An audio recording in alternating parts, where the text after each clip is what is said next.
बिहार में यहां पर सबसे बड़ी अक़लियत का पोजीशन क्या है बताइए आप। आपको जानकर तकलीफ होगी कि बिहार में जो गरीबी रेखा से जो मृत्यु दर जिसको हम कहती हैं, बल्कि सबसे ज्यादा मरने वाले 1000 लोगों में कोई है तो मुसलमान है बिहार में। ये मेरा डेटा नहीं है मेरे भाई, ये सरकार का डेटा है कि सबसे ज्यादा अगर 1000 लोगों का मृत्यु दर है तो मुसलमानों का है। गरीबी रेखा का जो दर है, जो गांव में मुस्लिम रहता है 50% वो गरीबी रेखा के दर से नीचे है। जो शहर में रहता है वो करीब 44% है। क्यों तुमने इंसाफ नहीं किया बताओ? ये इंसाफ है तुम्हारा? अच्छा, कितने महिला 90% मुस्लिम महिला अपने बच्चे मजबूर हो जाती हैं, जब वो डिलीवरी देती हैं तो अपने घर में देती हैं। यही तो हम बात कर रहे हैं कि अरे भाई, सामाजिक न्याय की बात करने वाले लालू नीतीश कुमार भी किसी जमाने में करते थे, मोदी भी कहते थे सबका साथ सबका विकास। ये गवर्नमेंट का, हुकूमत का डेटा है, मेरे दिमाग का, दिल का बना हुआ नहीं है। इसको सोचकर जब तुम 6 तारीख को वोट डालने जाओगे तो तुमको वोट देना पड़ेगा। मगर नरेंद्र मोदी का दिल अहमदाबाद में अटका हुआ है। ये बात बिल्कुल सही है कि 20 साल से नीतीश कुमार मुख्यमंत्री हैं, मगर उनका दिल सिर्फ राजगीर में अटका हुआ है। ये बात बिल्कुल सच है कि तुमने 20 साल लालू परिवार को मुख्यमंत्री बनाया, फिर 25 साल में कई मर्तबा उनके बेटे उप मुख्यमंत्री बन गए। तुमने झोली भर भर कर उनको वोट दिया, मगर लालू का दिल सिर्फ अपने बेटे में अटका हुआ है।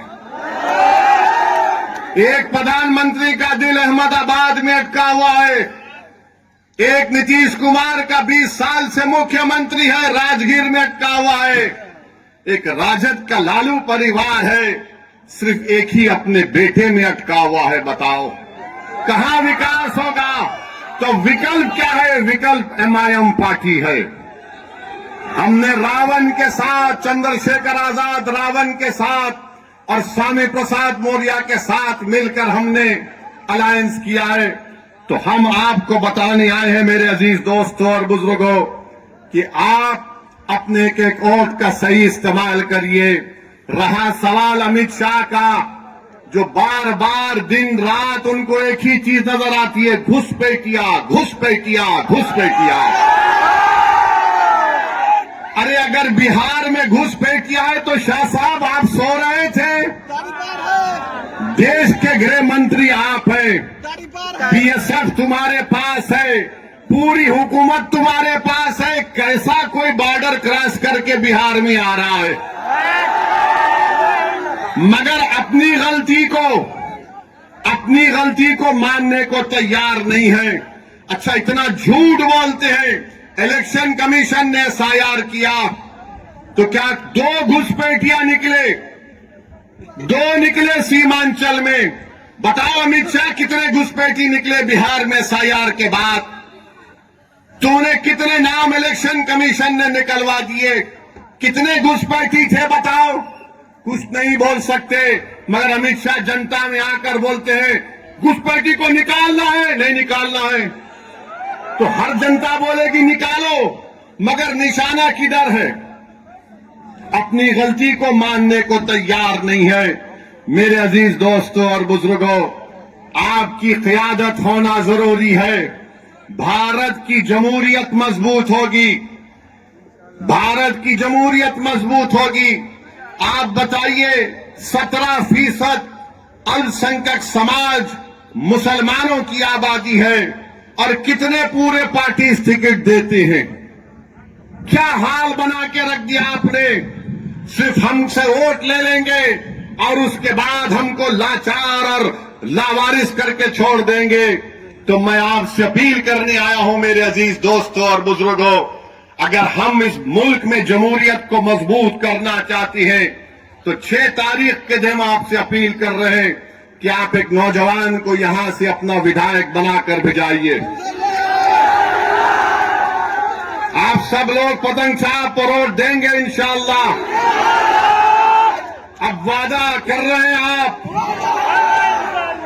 याद रखिए बिहार में जंगल राज अभी भी चल रहा है।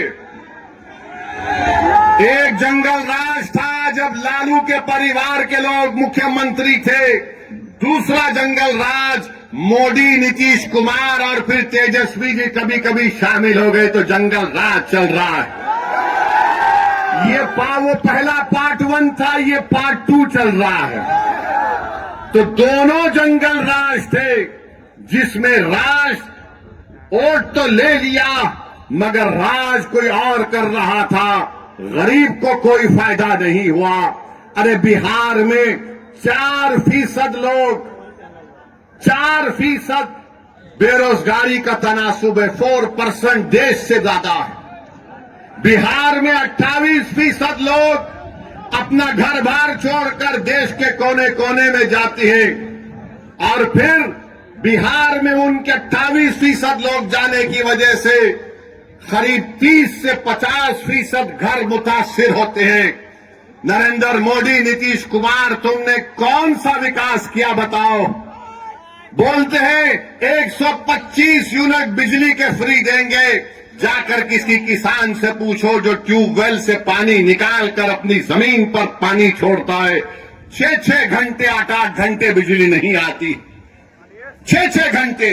मगर आज बड़े बड़े बुलंदबांग दावे किए जा रहे। अरे 20 साल तुमको सत्ता मिली नीतीश कुमार, नरेंद्र मोदी, और बिहार में आपने करप्शन को आम कर दिया, भ्रष्टाचार को, रिश्वत को आम कर दिया। एक रेट होता है, इतना पैसा देंगे तो म्यूटेशन होगा, इतना पैसा देंगे तो रजिस्ट्री होगा, इतना पैसा देंगे तो आवास योजना में हिस्सा मिलेगा। अरे तुम 20 साल से गरीब का खून चूस कर हमारी माओ के अकाउंट में सिर्फ 7,000 रुपया डालते हो। अरे तुमको तो डालना था, इतनी रिश्वत तुम्हारे दौर में आम हो गई कि तुम कम से कम एक के अकाउंट में 50,000 डालते तो शायद हम कैसे मान सकते थे कि तुमने रिश्वत का एक 5% हिस्सा गरीबों को दिया। इतना रिश्वत तुमने लिया है। तो बहरहाल मेरे अजीज दोस्तों और बुजुर्गों, आप तमाम से अपील है कि 6 तारीख के दिन मुत्तहदा तौर पर अपने वोट का इस्तेमाल करिए।